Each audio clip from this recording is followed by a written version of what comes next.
Welcome to the channel Star Chemistry. आज हम अपना टॉपिक पढ़ेंगे लॉ ऑफ मास एक्शन। इससे पहले हमने दो जो टॉपिक्स थे हमारे वो पढ़ लिए थे, रेट ऑफ रिएक्शन और factors affecting rate of reaction. तो अगर आपने चैनल को सब्सक्राइब नहीं किया तो कर लीजिए ताकि आपको वीडियोस की रेगुलर अपडेट मिलती रहे। तो जो टॉपिक है हमारा लॉ ऑफ मास एक्शन, ये पढ़ते हम। ये क्या है? It was given by Guldberg and Waage in 1867। दो साइंटिस्ट थे, गलबर्ग और वेज, उन्होंने 1867 में दिया था। तो अब ये देखते हैं कि क्या बोलता है कि it states that rate of a reaction is directly proportional to the concentration of reactants raised to the power equal to their stoichiometric coefficients in the balance chemical equation. कि अगर आपके पास कोई बैलेंस केमिकल इक्वेशन है और अगर आपको उसमें rate of reaction find out करना है, तो आप कैसे फाइंड आउट करेंगे कि आपके पास ये केमिकल रिएक्शन है, इससे आपको प्रोडक्ट बन रहे हैं। तो रेट ऑफ रिएक्शन किसके बराबर होगी? Directly proportional to concentration of reactant. Reactant क्या क्या है आपके? ए और बी।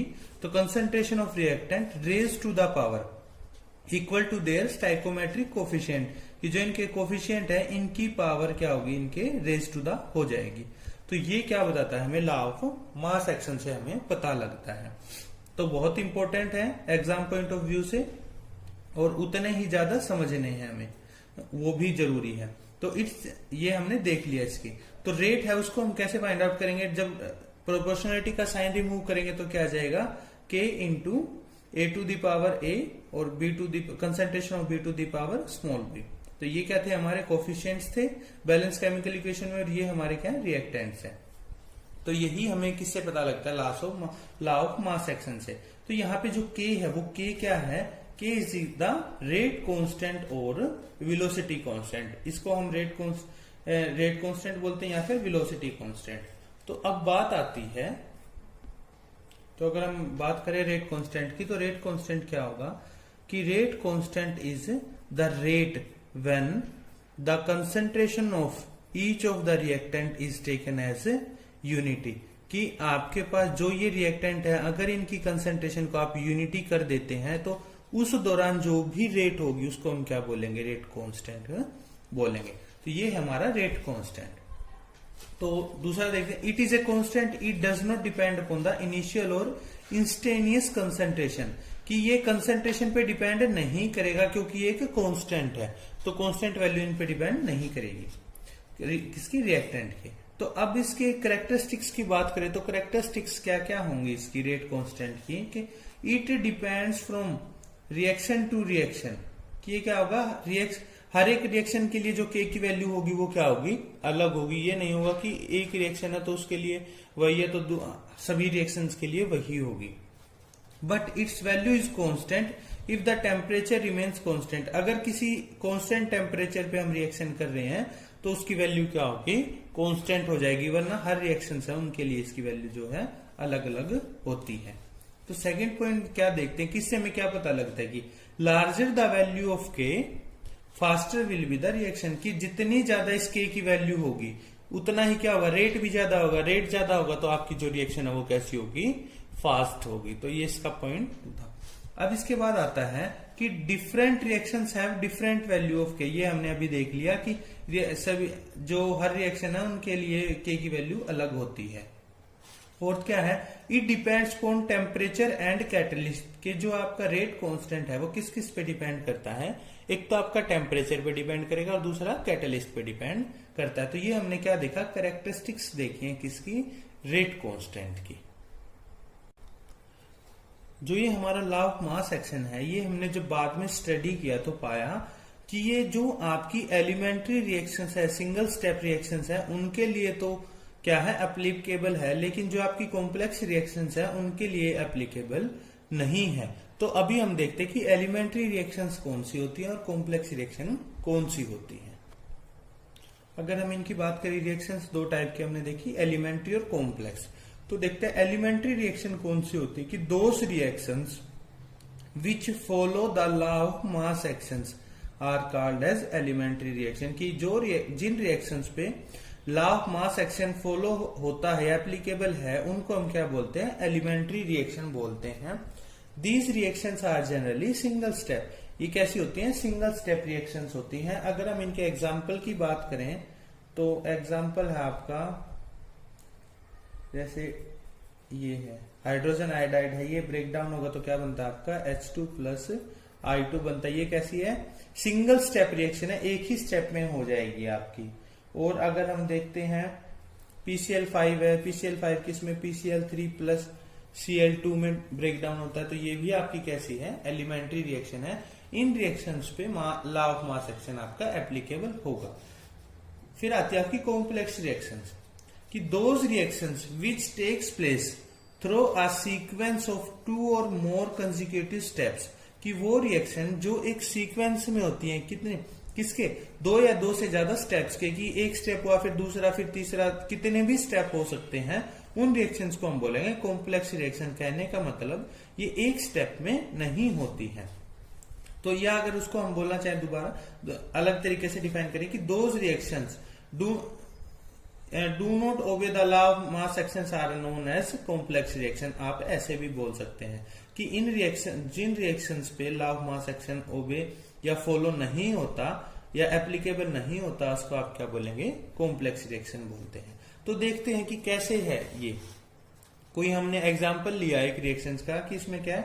तो बैलेंस केमिकल इक्वेशन है, क्योंकि उसमें हमने देखा था लॉ ऑफ मास एक्शन में जो स्टाइकोमेट्रिक कोएफिशिएंट था वो क्या हो रहा था आपका? Raise to the power concentration of reactant पे जा रहा था। तो यहाँ पे हमने देखा कि 5 ब्रोमाइड आयन है आपके BrO3 नेगेटिव और 6H पॉजिटिव आयन है। जब इनकी रिएक्शन होती है तो आपके पास ब्रोमीन प्लस वाटर बनता है। तो जब भी कोई रिएक्शन होती है तो जितने भी रिएक्टेंट मॉलिक्यूल्स हैं, कोलिजन थ्योरी के अकॉर्डिंग उनको क्या होगा? इकट्ठे कोलाइड करना होता है। कोलिजन थ्योरी हम उनको आगे के लेक्चर में पढ़ेंगे, लेकिन सिंपल सा बेसिक बताएं कि कोई भी रिएक्शन है तो उसको होने के लिए जितने उसके रिएक्टेंट मॉलिक्यूल हैं सभी को क्या होगा? कोलाइड करना होगा। कोलाइड भी कब? एक साथ, कि जो आपके ये सारे हैं 12 के 12 आपके ये 5 + 1 + 6 ये हाइड्रोजन है, ये सारे क्या हो? एक ही टाइम पे कोलाइड करे, तो ऐसा पॉसिबल नहीं है। तो इस वजह से क्या होता है आपका? Law of mass action applicable complex reactions पे नहीं होता है। तो हम इनको देखते हैं कि out of the 2 or more step, 1 step is elementary in nature and this step is slowest step and hence rate determining step. कि जो रिएक्शन होंगी अब एक स्टेप में तो होगी नहीं, तो ये क्या होगा? 2 या 2 से ज्यादा जितने भी स्टेप्स में होंगी तो उनमें क्या होगा? कोई एक स्टेप कैसा होगा आपका? एलिमेंट्री नेचर होगा, जिसपे क्या होगा? स्लोएस्ट स्टेप होगा और रेट डिटरमाइनिंग स्टेप होगा। कहने का मतलब जिसपे आपकी रेट ऑफ रिएक्शन है वो डिपेंड करेगी। अगर यहाँ पे 4 स्टेप है तो उसमें कोई एक जो स्टेप होगा वो कैसा होगा? रेट डिटरमाइनिंग स्टेप होगा आपका। तो ये हमारी कॉम्प्लेक्स रिएक्शन है। तो अब हम देखते हैं theoretically it cannot be determined whether the reaction is elementary or complex, it can be determined only experimentally। कि अगर हम सिंपली देख के बोलना चाहें कि रिएक्शन एलिमेंट्री होगी या आपकी कॉम्प्लेक्स होगी तो वो हमारे लिए पॉसिबल नहीं है। ये कैसे होगा? कि हम इनको एक्सपेरिमेंटली चेक करते हैं कि जो आपका लॉ ऑफ मास एक्शन उस पर एप्लीकेबल है या नहीं है, और फिर उसका पता लगाते हैं कि जो आपकी रिएक्शन है वो कैसी है? सिंगल स्टेप है या आपकी मल्टी स्टेप है। तो इस प्रकार हमें पता लगता है इनका।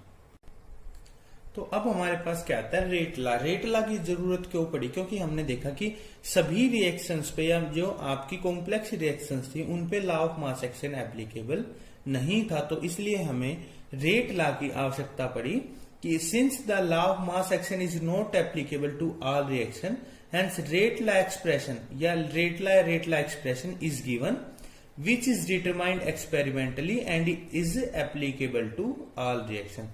कि ये जो होगा रेट लॉ है ये सभी प्रकार की रिएक्शंस पे एप्लीकेबल होगा, और इसको हम क्या करते हैं? एक्सपेरिमेंटली फाइंड आउट करते हैं। चाहे आपकी एलिमेंट्री रिएक्शन है चाहे आपकी कॉम्प्लेक्स रिएक्शन है, सभी टाइप की रिएक्शंस पे रेट लॉ जो है आपका एप्लीकेबल होगा।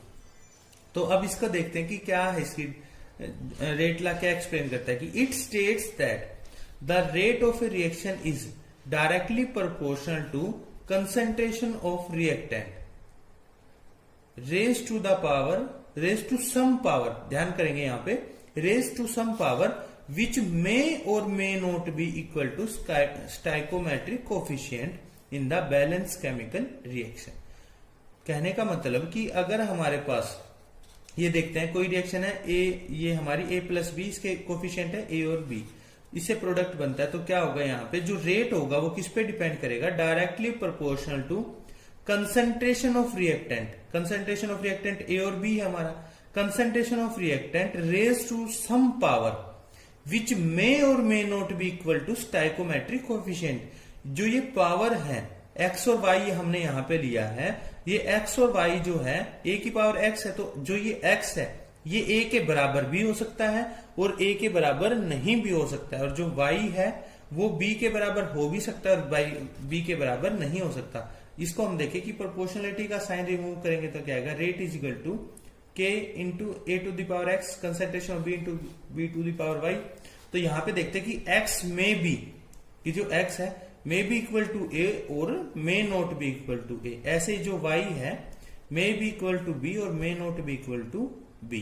तो यहां पे दोबारा देखते हैं इसकी डेफिनेशन को ताकि अच्छे से क्लियर हो जाए कि it states that rate of a reaction is directly proportional to the concentration of reactant, कि rate of reaction is directly proportional to concentration of reactants raise to some power which may or may not be equal to the stoichiometric coefficient, which may जो x है और y है वो may or may not be equal to a और a not be equal to a, और y जो है equal to b और may not be equal to b in the balance chemical equation की जो आपकी रिएक्शन है वो बैलेंस है उसके अंदर। तो जो वो था उसमें क्या था, हमने कहा था आपका रेट लॉ के अंदर कि जो ये पावर होंगी ये क्या होंगी, a और b ही होंगी, जो आपका कोफिशिएंट होगा उसके बराबर होगी। लेकिन रेट लॉ क्या बोलता है कि ये इसके बराबर हो भी सकते हैं और बराबर नहीं भी हो सकते हैं। अगर हम इन दोनों के बीच में रेट लॉ और मास आपका जो है लॉ ऑफ मास एक्शन के बीच में कंपैरिजन करें, रेट लॉ और लॉ ऑफ मास एक्शन,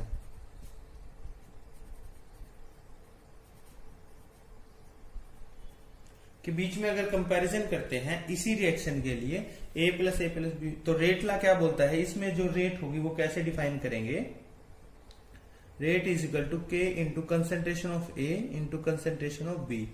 यहां पे क्या आएगा x और y, x equal to a और x may not equal to a, और जो y है इक्वल टू a और may not be equal to, sorry जो y है वो b की, may be equal to b और may not be equal to b, तो ये आएगा। लेकिन जो आपका लॉ ऑफ मास एक्शन होगा उसके लिए क्या बोलता है, rate is directly proportional to concentration of reactant raise to the power equal to the stoichiometric coefficient, की जितना आपका बैलेंस केमिकल इक्वेशन के अंदर जो कोफिशिएंट होंगे उनके बराबर होगा, लेकिन रेट लॉ के अंदर अलग अलग होगा या उसके सेम भी हो सकता है। दूसरा क्या होगा, ये कैसा है, रेट लॉ एक्सपेरिमेंटली होगा डिटरमाइंड,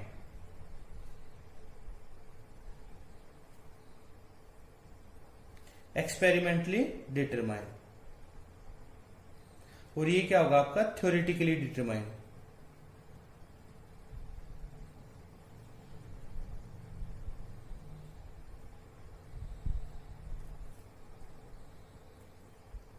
इसके अलावा क्या हो सकता है, जो रेट लॉ है वो एप्लीकेबल फॉर ऑल रिएक्शन, और जो आपका मास एक्शन होगा वो क्या है, applicable for only elementary reactions की जो आपकी सिंगल स्टेप रिएक्शंस है उन्हीं के लिए क्या होगा आपका एप्लीकेबल होगा। तो आज का टॉपिक हमारा यहीं खत्म करते हैं। आपको आज का लेक्चर कैसा लगा आप कमेंट सेक्शन में जरूर बताइए। Thank you.